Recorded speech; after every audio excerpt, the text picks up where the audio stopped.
Hi, this is Rima Laibow, and I'm reporting to you from the meeting chamber of the 31st session of the Codex Alimentarius Commission. As you remember, the Codex Alimentarius Commission is the annual meeting that looks at everything that each of the Codex committees has done, and they meet at least 50 times throughout the year, one committee once a year. That tells you how many committees and regional groupings and so forth there are in the Codex process. And they consider all of the things that the Codex committees are advancing. They consider commodity standards, for instance, how much aflatoxin is permitted in milk. Aflatoxin, as you remember, is one of the most deadly substances known, and it's produced when mold grows on nutshells or on branches or fodder that might be fed to cattle, and aflatoxin should be kept to a low level. But because of the interests of the multinational producers who want to use whatever milk they can produced at the cheapest levels possible. For instance, aflatoxin levels approved by Codex are very high. Codex also considers things like labeling. What information has to be included on a label? What information may not be included on a label? One of the interesting things that Codex has done so far this year at this week-long meeting that we've been attending is to approve the Codex Committee on Food Labeling definition of advertising. Now, some of you may remember that when the Codex Committee met last year and proposed again through the agency of the United States that any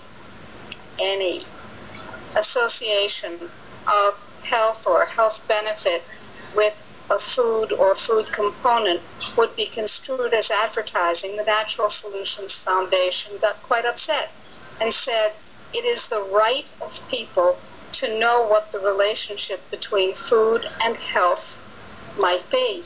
They need to know how food or food components, vitamins, minerals, cofactors, herbs, might help them if they have a choice to make about how to protect their health or maintain their health or regain their health.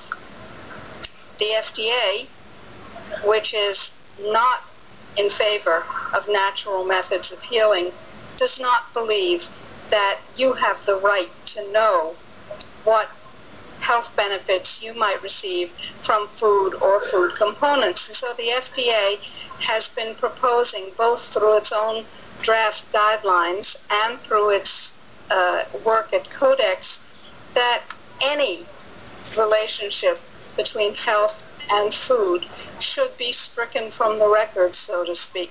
And today, sadly, tragically, the Codex Commission agreed that the definition of advertising that has come out of the Codex Committee on Food Labeling, which is, in essence, that any relationship between food and health that you are told about constitutes advertising, whether that comes from an academic or a newspaper editor or a journalist or somebody like me who writes an article about the relationship between health and food, or your doctor.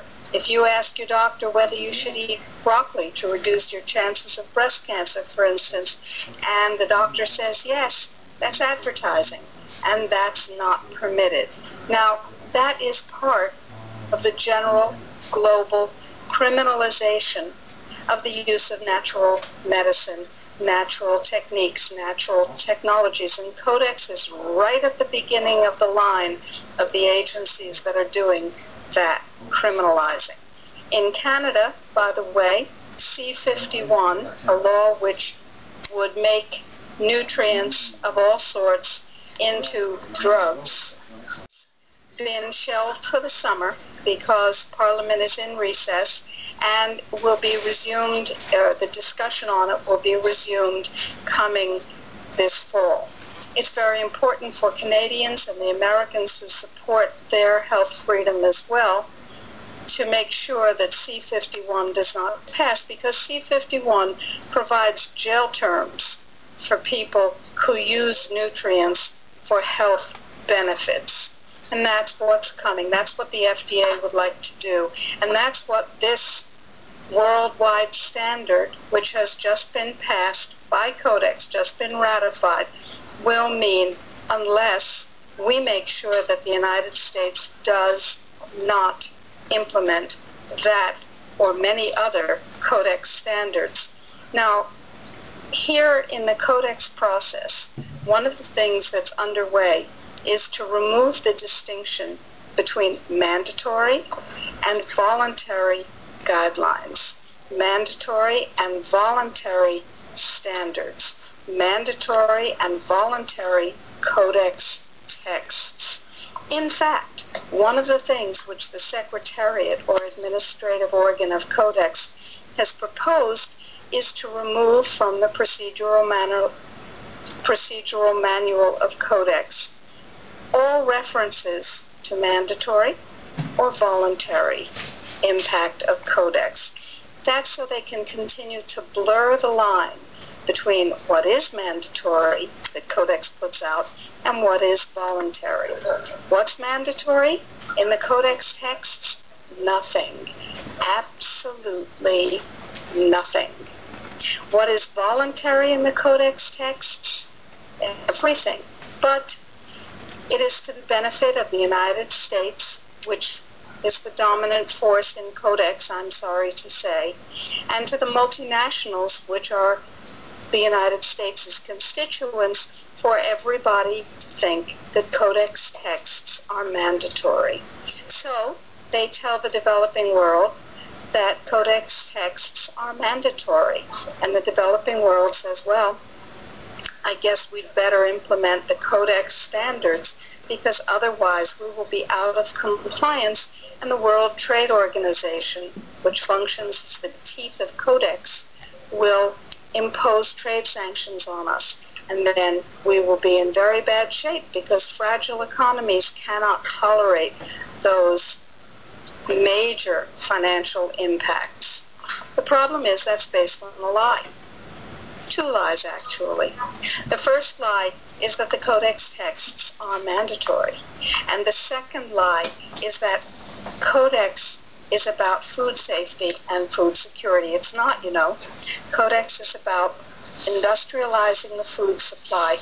Codex is about making sure that all food comes under the control of the United States and of the multinational corporations which the United States selects as its point of concern. Industrialize it. What that means is genetically modified food, chemically contaminated food. It means higher prices for food because food would travel longer distances, and it means more and more degradation of the quality of your food, which means the quality of your health. Now, ultimately, you remember that Codex was created at the behest of the pharmaceutical industry. Now, I always say, because my background is in child psychiatry, that if you know a child's parents, you can understand the child much better than if you don't.